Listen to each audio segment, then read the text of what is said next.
আসসালামু আলাইকুম। আজ সকালে উঠে আমি চলে যাচ্ছি ঈদের জন্য আমার শ্বশুরবাড়িতে।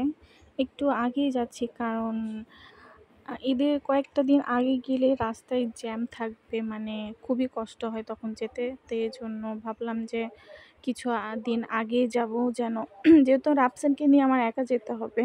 তো এজন্য চাই যে রাস্তায় যেন জ্যাম না থাকে, সেভাবে এজন্য আজকেই যাব।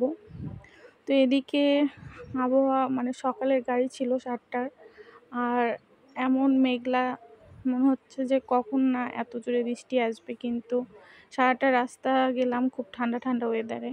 এদিকে গাড়িতে বসেছিলাম।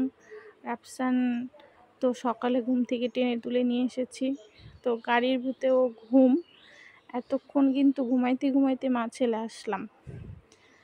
মানে দেখেন কত, কি আর বলবো, গাড়ির ভিতরেও আমাকে কখনোই ডিস্টার্ব করে না, সবসময় ঘুমায় ঘুমায় আসে।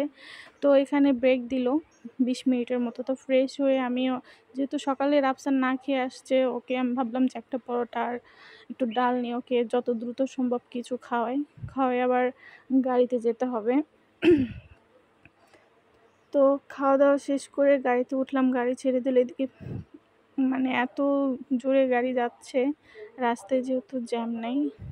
আর এদিকে দেখেন আমার ছেলে একদম শান্ত শিষ্ট হয়ে বসে আছে, মানে কোনো বিরক্তই করে না গাড়ির ভিতরে। এদিক দিয়ে আমি আরামেই যাই, আর আমি গাড়িতে উঠলে তো আমার অবস্থা খারাপ হয়ে যায়। তো যাই হোক, খুব লম্বা জার্নি করে অবশেষে আমি পাবনায় নামলাম। নেমে আমার দেবর এসেছিল আমাকে নিতে। তো এখন আমি যাচ্ছি আমার শ্বশুরবাড়ির দিকে। পাবনা শহরটা কিন্তু খুব সুন্দর একটা শহর, নিরিবিলি, জ্যামজট নাই, ঠান্ডা। আমার আসলে খুব ভালো লাগে। তো এইদিকে ভাবলাম যে বাসায় খালি হাতে কীভাবে যাই, তো ভাবলাম যে এখান থেকে কিছু দই আর মিষ্টি কিনে নিয়ে যাব।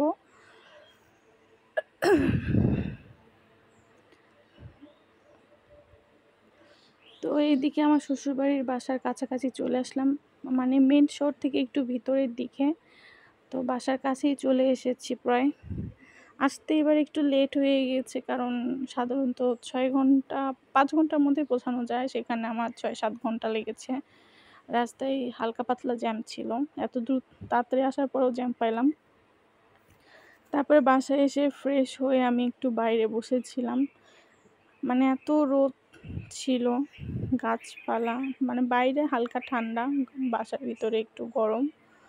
তো ভাবলাম যে একটু ফ্রেশ হয়ে বাইরে একটু বসে থাকি। প্রচুর গরম ছিল। ঢাকায় মনে হলো যে কতই না বৃষ্টি হবে, কিন্তু বৃষ্টির তো কোনো কিছুই নাই। তো যাই হোক, সন্ধ্যার দিকেই আমি একটু দই আমি কিন্তু কাপ দই নিয়েছিলাম। দইগুলো খুব মজা ছিল, খেতে ভালোই লাগলো।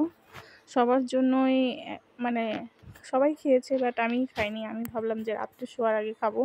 তো আজকের ভিডিও এ পর্যন্ত। সবাই ভালো থাকবেন। আল্লাহ হাফেজ।